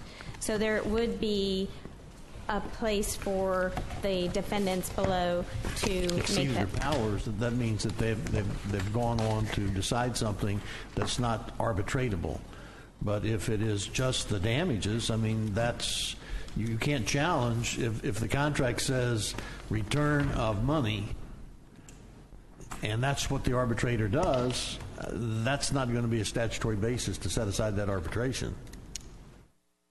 Inadequacy is not a basis, as I recall, under any element statutorily to set aside an arbitration. Manifest weight of evidence, any of that stuff. I mean, our normal things we think of, we're really limited for judicial review. I mean, aren't we? If we are, then I'm going to go back to the argument that the parties agreed to limit their damages, and that has been argued before the trial court, and the trial court dismissed this and sent it to arbitration. And I thank y'all for your time. We thank you both for your arguments. That concludes this session of the court. All right.